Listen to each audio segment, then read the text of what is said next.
Selamat pagi, Shalom, Bapak Ibu, Saudara sekalian kekasih Tuhan.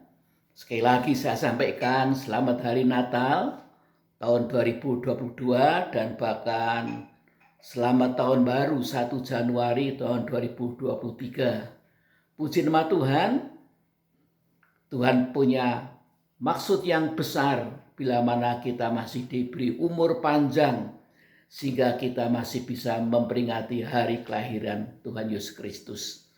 Sebenarnya Natal itu sudah diberitakan oleh Nabi Mika 700 tahun sebelum Yesus dilahirkan. Dalam Mika pasal yang ke-5 ayat yang ke-1 mengatakan, kitab Nabi Mika 5 ayat yang ke-1, tetapi engkau, hai Bethlehem Efrata, hai yang terkecil di antara kaum-kaum Yehuda, daripadamu akan bangkit bagiku seorang yang akan memerintah Israel, yang permulaannya sudah sejak purbakala, sejak dahulu kala. Puji nama Tuhan. Ya, jadi Nabi Mika ini sudah memberitakan berita Natal 700 tahun sebelum Yesus dilahirkan.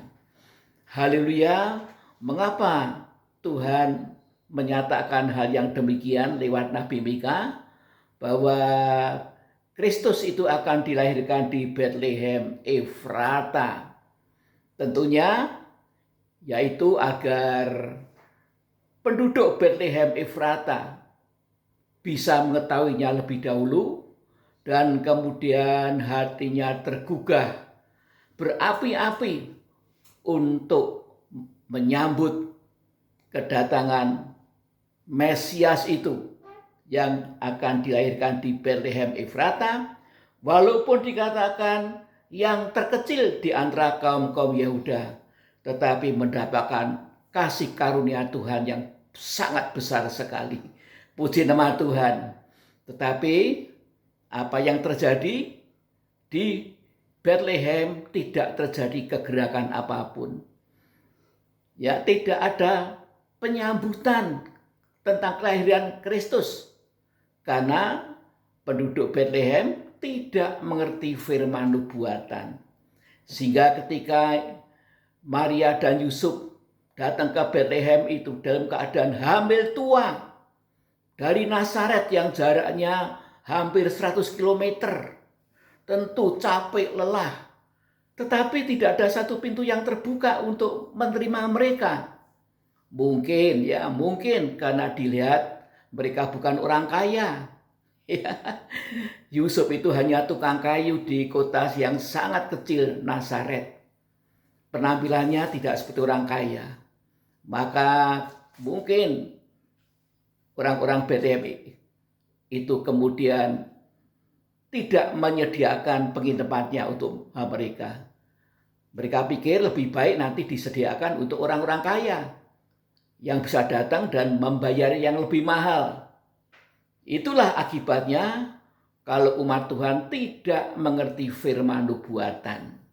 Maka satu kota kecil sekali yang mendapatkan anugerah Allah yang begitu besar, Mesias dilahirkan di Bethlehem Efrata. Dia dikatakan adalah raja bagi bangsa Israel, yang akan memerintah Israel di dalam kerajaan 1000 tahun damai. Dan siapakah Mesias itu? Yesus itu dikatakan seorang yang akan memerintah Israel yang permulaannya sudah sejak purbakala, sejak dahulu kala. Berarti Yesus itu adalah Allah sendiri, Yahweh Elohim. Pada mula pertama adalah firman itu bersama dengan Allah, dan firman itu adalah juga Allah.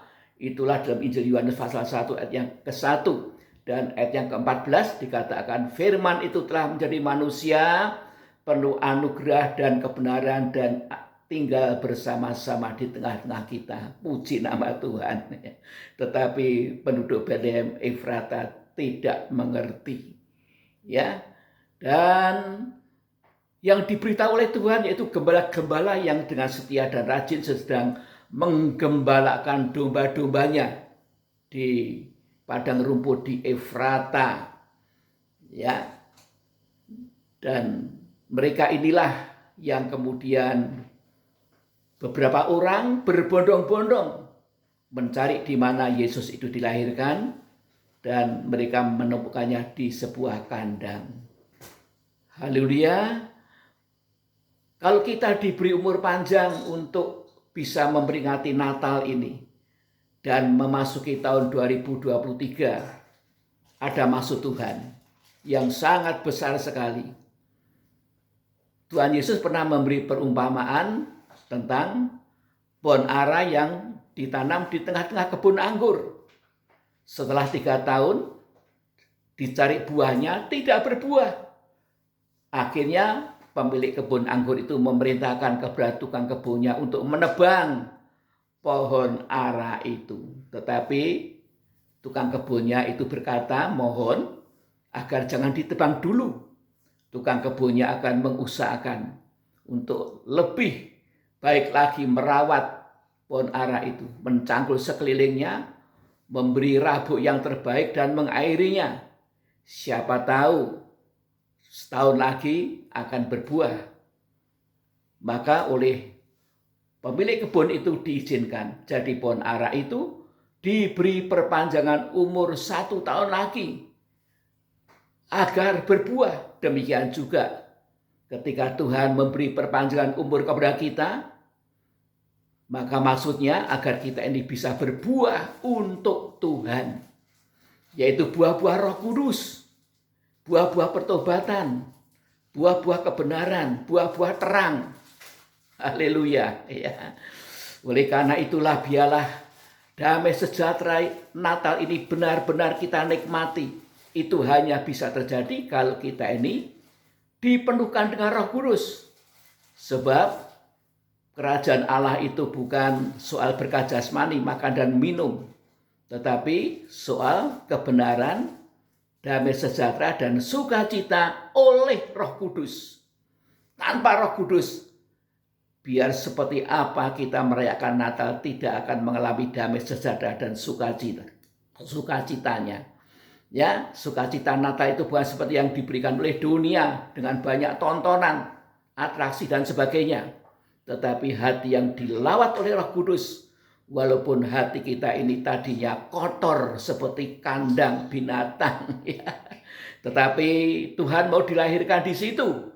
Tentu saja kandang yang kotor itu harus dibersihkan lebih dulu, ya. Maka barulah Yesus itu dilahirkan. Hati kita juga demikian. Hati kita harus dibersihkan dengan kebenaran-kebenaran firman Allah yang kita terima dari Roh Kudus. Sebab hanya Roh Kudus yang bisa menuntun kita kepada seluruh kebenaran dan memampukan kita dengan pengurapannya. Kita bisa melakukan kebenaran itu. Melakukan kebenaran berarti melakukan kehendak Bapa, bukan kehendak diri kita sendiri. Oleh karena itu kita harus, haleluya, setiap kali kita mencari kehendak Bapa dalam segenap aspek hidup kita. Ya. Kaum muda yang akan menikah harus cari kehendak Bapa, supaya Bapa yang di surga itu yang mempertemukan dengan pasangan hidupnya. Yang mau bekerja, cari kehendak Bapa. Yang mau kuliah, cari kehendak Bapa. Yang mau melayani Tuhan, cari kehendak Bapa. Sebab Tuhan Yesus pernah bersabda, bukan orang yang menyeru, aku Tuhan, Tuhan, bernubuat dan mengadakan mukjizat yang akan masuk kerajaan surga, tetapi hanya orang yang melakukan kehendak Bapa. Oleh karena itu mari dalam perpanjangan umur kita yang mungkin singkat ini, kita gunakan untuk kita berubah secara radikal.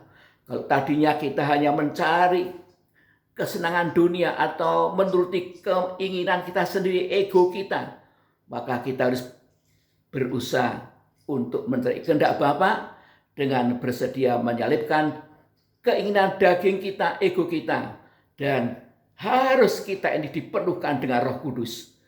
Untuk apa? Bukan sekedar untuk bisa berbahasa roh. Untuk kita bisa dipimpin masuk ke dalam seluruh kebenaran firman Allah, pengajaran para rasul maupun firman nubuatan yang sudah dinubuatkan oleh para nabi. Jangan sampai seperti orang-orang Bethlehem yang sudah menerima anugerah Allah, Nabi Mika sudah menubuatkan Yesus dilahirkan di Bethlehem, tetapi orang-orang Bethlehem tidak mengerti firman nubuatan. Sehingga kehilangan anugerah Allah yang besar itu. Mestinya ada seorang yang mau menampung Yesus itu di rumahnya, dilahirkan, dan akan diberkati Tuhan. Tetapi sekarang, sekali lagi, yang terkecil itulah yang dapat anugerah Tuhan, yaitu seorang gembala yang menyediakan kandangnya untuk kelahiran Yesus. Tentu si pemilik kandang ini repot membersihkan kandangnya sampai bersih dan sampai layak Yesus dilahirkan, diletakkan di atas palungan. Puji Tuhan, biarlah hati kita yang kotor seperti kandang ini dibersihkan setiap hari lewat kebenaran firman Allah. Firman Allah itu kudus, dan firman Allah itu yang akan menguduskan kita, dan supaya kita layak menyongsong kedatangan Tuhan yang kedua kali, yang sudah amat dekat sekali. Dia tidak datang sebagai bayi lagi, tapi sebagai raja di atas segala raja, sebagai hakim di atas segala hakim, dan sebagai mempelai-pelai surga. Amin. Puji Tuhan. Tuhan memberkati kita semua. Mari kita berdoa. Bapa yang di surga, terima kasih untuk firman-Mu yang singkat ini ya Tuhan, supaya Roh Kudus memberikan pencerahan lebih lanjut kepada kami dan memampukan kami untuk melakukannya. Terima kasih sehingga kami boleh hidup benar-benar dalam kebenaran, damai sejahtera dan sukacita. Itulah sukacita, damai sejahtera dan kebenaran dari kerajaan Allah. Haleluya, sehingga keluarga kami menjadi kerajaan Allah kecil di dunia yang jahat ini. Dalam nama Tuhan Yesus. Amin. Puji Tuhan. Terima kasih untuk perhatian Bapak Ibu Saudara sekalian.